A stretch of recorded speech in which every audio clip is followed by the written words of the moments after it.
तवळ्यात इतरही महत्त्वाच्या घडामोडींकडे छत्रपती संभाजीनगरचे जिल्हाधिकारी दिलीप स्वामी यांनी खुलताबाद इथल्या औरंगजेबाच्या कबरीची पाहणी केली आहे। कबर परिसरातील बंदोबस्ताचा जिल्हाधिकाऱ्यांनी आढावा घेतलाय। या संपूर्ण परिसरामध्ये स्वतः जिल्हाधिकारी पोहोचले आणि खुलताबादमध्ये जात त्यांनी पाहणी केली आहे।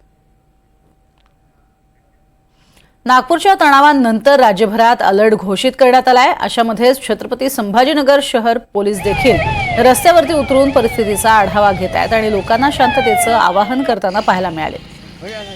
मंगळवारी रात्री पोलीस आयुक्त प्रवीण पवार, उपायुक्त नितीन बगाटे यांनी गस्त घातली आणि आढावा घेतला। विशेष पोलीस आयुक्त आणि उपायुक्त सर्व पोलीस अधिकाऱ्यांसह आता रोज रात्री 9 वाजता रस्त्यावर उतरून गस्त घालणार आहेत। याबाबत पोलीस आयुक्त पवार यांनी तशा कडक सूचना दिलेल्या आहेत। या संपूर्ण परिसरामध्ये छत्रपती संभाजीनगरमधली ही दृश्य आपण पाहतोय। कोणताही तणावाचं वातावरण निर्माण होऊ नये, कायदा सुव्यवस्थेची स्थिती निर्माण होऊ नये यासाठी आधीच सगळी तयारी केली जाते। अधिक माहिती घेऊयात, मोहसिन शेख आमचे प्रतिनिधी आपल्या सोबत आहेत। मोहसिन, आता मात्र नागपूरच्या घटनेनंतर पोलीस सतर्क झालेले आहेत आणि त्याचंच हे द्योतक म्हणावं लागेल छत्रपती संभाजीनगरमध्ये।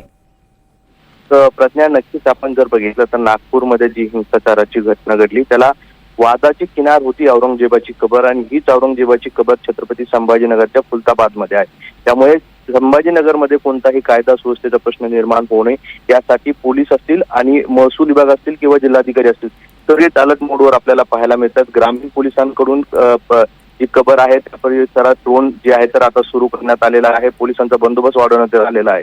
तर दुसरीकडे शहर पोलीस देखील अलर्ट झालेले आहे। काल रात्री जे आहे तर शहरातील अनेक भागांमध्ये पोलिसांनी गस्त केली आहे। स्वतः पोलीस आयुक्त रस्त्यावर उतरले होते, डीसीपी हे रस्त्यावर होते आणि रोज आता यापुढे संध्याकाळी रात्रीच्या सुमारास 9 वाजता अशी गस्त वेगवेगळ्या भागात केली जाणार आहे। सध्या रमजानचा महिना आहे, लोक जे आहे तर वेगवेगळ्या नमाजीसाठी घराबाहेर पडतात आणि सण उत्सव पाहतात जे आहे तर शहरातील शांतता कायम राहावी यासाठी आता पोलीस जे आहे तर रस्त्यावर उतरताना आपल्याला पाहायला मिळतात आणि ठिकाणी गस्त जे आहे तर ते घातले जात आहेत। सोशल मीडियावरून जे आहे तर 8 गुन्हे जे आहे तर ते दाखल करण्यात आलेले आहे आणि सायबर पेट्रोलिंग देखील जे आहे तर पोलिसांकडून सुरू असल्याचं पाहायला मिळते। प्रज्ञा, नक्कीच तर सध्या हे पेट्रोलिंग जे आहे ते दररोज केलं जाणार आहे। तुर्तास धन्यवाद या संपूर्ण माहितीसाठी।